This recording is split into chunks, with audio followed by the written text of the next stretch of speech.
Hallo meine Freunde, hola Madridistas. Diese Mannschaft bringt mich an den Rand des Wahnsinns.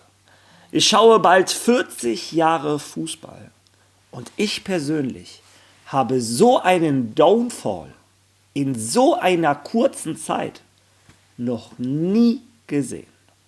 Vor 2, 3 Wochen waren wir gefühlt noch die Könige der Welt, haben Barcelona auseinandergeschraubt, dass wir 3-4-5-0 gewinnen müssen, schießen die Woche danach Valencia aus dem Stadion und seitdem ist irgendetwas passiert. Denn seitdem ist dieses Real Madrid nicht wiederzuerkennen. Seitdem hat Real Madrid 3 Spiele in Folge nicht gewonnen. 3 Spiele in Folge die schlechtere Mannschaft auf dem Platz gewesen. Und 3 Spiele in Folge alles vermissen lassen, was wir Fans von unserer Mannschaft sehen wollen. Keine Intensität, kein Pressing, kein Konzept, kein Ehrgeiz, keinen Fußball.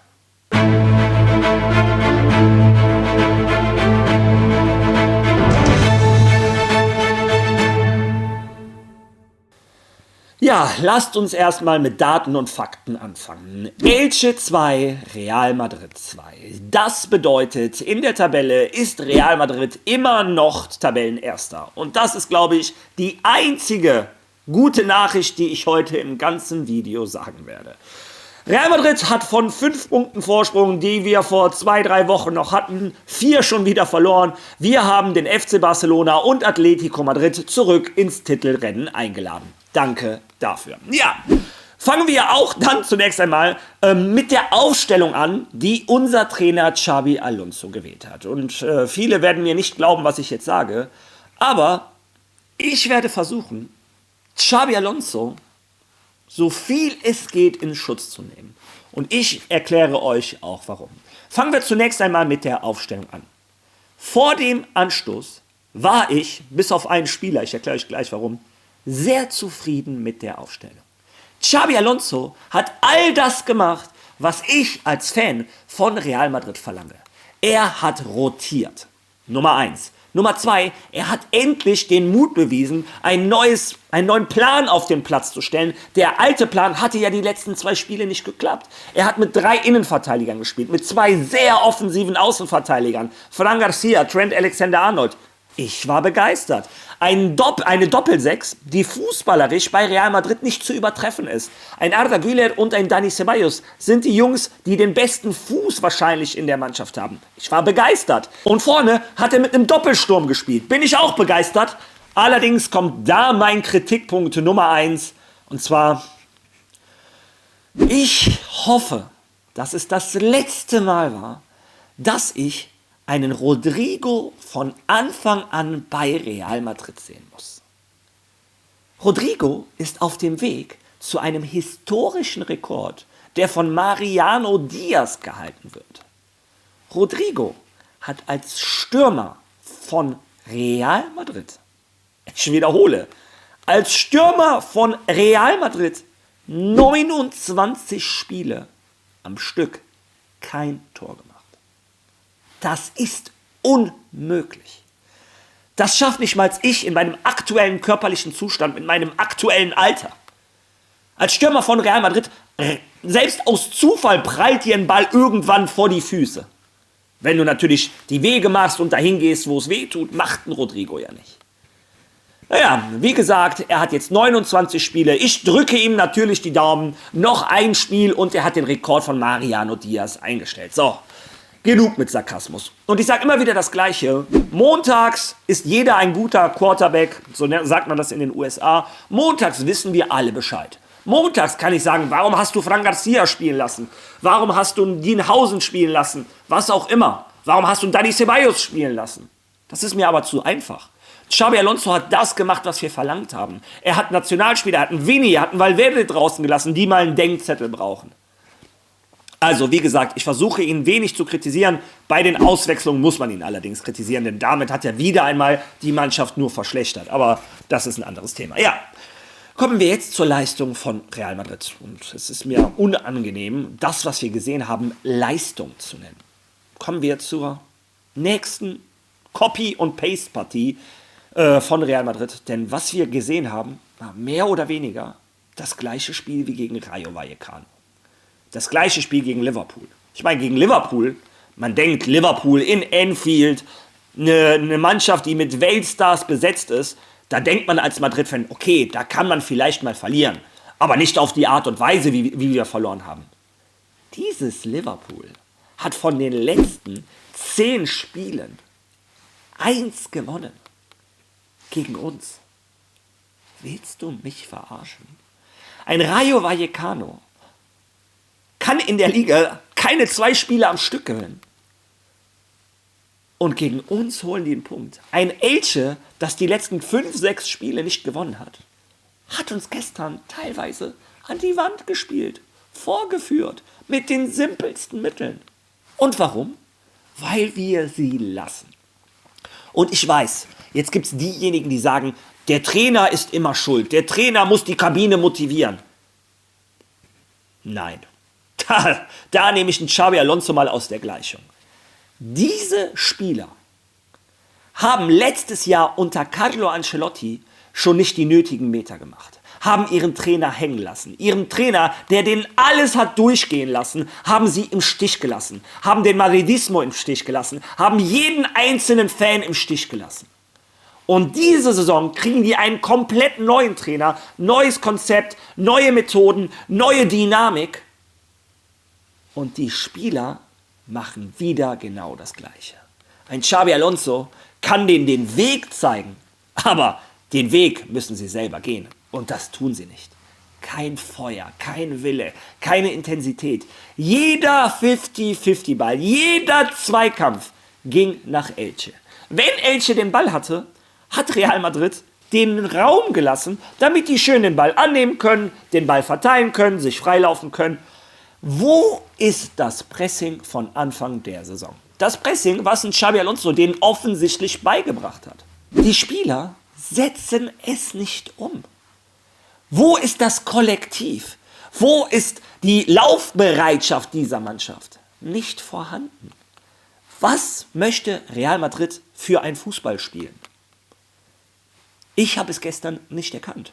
Wenn man die Bayern sieht, weiß man, sie versuchen mit ihrer unglaublichen offensiven Dynamik, mit ihrem immer wieder aggressiven Balleroberung, mit ihrem Pressing etc., den Ball früh zu erobern, Tore zu machen, gelingt ihnen sehr gut. Ein Manchester City, du weißt, die möchten den Ball besitzen. Ein FC Barcelona, du weißt, die versuchen dich zu ersticken. Was möchte Real Madrid? Unter Carlo Ancelotti wusste ich, was wir wollten. Wir wollten hinten kompakt stehen, am 16er, Ball irgendwie halten und schnell einen Konter spielen. Aber was wir jetzt machen wollen, keine Ahnung. Real Madrid wieder. Das Problem ist, ich höre mich an wie eine Schallplatte. Aber es ist wieder alles viel zu langsam, viel zu lethargisch. Immer der Sicherheitspass, kein Risikopass. Wenn vorne einer den Ball hat, geht's ins Dribbling. Der wird verloren. Wieder die ganze Mannschaft zurück. Holen aber den Ball nicht zurück, weil die den Spielern von Elche, Rayo Vallecano, Liverpool Zeit und Raum lassen, mit dem Ball nachzudenken. Mit der Einstellung, mit diesem Fußball, den wir spielen, Fußball, machst du jeden Gegner stark. Mannschaften wie Elche sehen aus wie Prime Barcelona.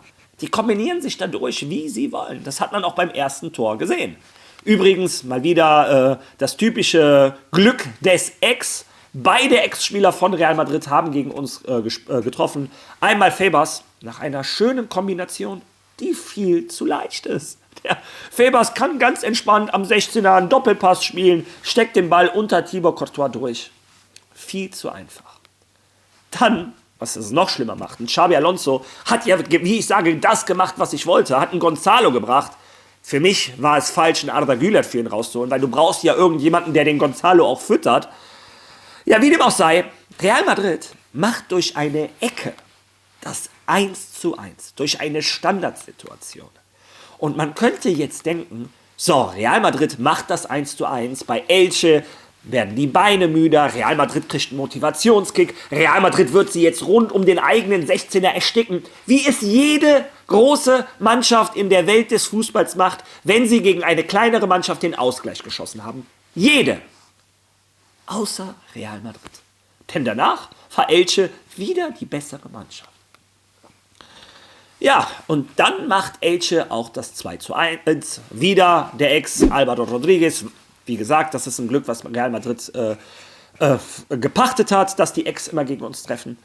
Und der Einzige in der Verteidigung, den ich ein bisschen in Schutz nehmen möchte, Raúl Asensio, sieht bei dem Tor sehr, sehr schlecht aus. Aber auch ein Thibaut Courtois sieht meiner Meinung nach bei dem Tor sehr, sehr schlecht aus. Aber darum geht es gar nicht. Du machst das 1:1 und ich weiß nicht, was schlimmer ist. Den Fußball, den wir vor dem 1:1 gemacht haben oder die Reaktion nach dem 1:1. Und danach möchte es das Schicksal so, möchte es der Fußballgott so, nennt es wie ihr wollt, dass Real Madrid tatsächlich das 2:2 macht. Auch Chaos-Tor. Real Madrid hat es nicht geschafft, eine Situation spielerisch herauszuspielen. Das war das nächste Flippertor. Langer Ball, Kopfball, noch ein Kopfball, Ball prallt an die Linie, Mbappé bringt den rein, Bellingham steht da, 2:2. Und dann denkst du, oh, 2:2, 88. Minute, 8 Minuten Nachspielzeit, wir haben noch 10 Minuten, Elche wird aus dem eigenen Fünfer gar nicht mehr rauskommen.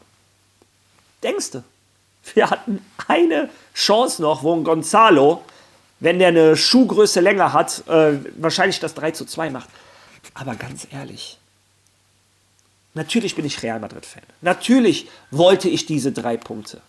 Aber ich wäre mit der gleichen schlechten Laune heute zu euch gekommen und hätte den gleichen Fußball berichtet, was ich berichtet hätte, wie das Ergebnis jetzt ist. Es ist mir egal, ob wir im Endeffekt das Spiel 3:2 verloren hätten, 2:2, 3:2. Es ändert nichts daran, an den Problemen von Real Madrid, an dem nicht vorhandenen Willen, an dem nicht vorhandenen Fußball, an dem absoluten Nichts, was Real Madrid gerade auf dem Platz abliefert. Ja, und jetzt sage ich mehr oder weniger das Gleiche, was ich in den letzten 2 Spielen gesagt habe. Real Madrid wieder einmal die schlechtere Mannschaft, wieder einmal kein Blut, keine Intensität, keine Ehre für diesen Verein. Muss man wirklich als Spieler von Real Madrid noch von einem Trainer motiviert werden? Ist es nicht Motivation genug, für Real Madrid spielen zu dürfen? Musst du dann wirklich noch einen Trainer haben, der dich anschreit? Warum brauchen das zurzeit die Spieler vom FC Barcelona nicht? Warum brauchen das die Spieler von Bayern München nicht? Was sich unsere Diven da rausnehmen, bringt, ich möchte gar nicht sagen, was ich denke, nicht, dass mein Video am Ende gesperrt wird. Ja, im Endeffekt können wir noch glücklich sein, dass wir einen Punkt geholt haben und dass wir damit die Tabellenspitze behalten haben. Aber das bleibt nicht mehr lange so, wenn sich nicht gravierend etwas in dieser Mannschaft ändert. Ja, kommen wir zur Einzelleistung der Spieler.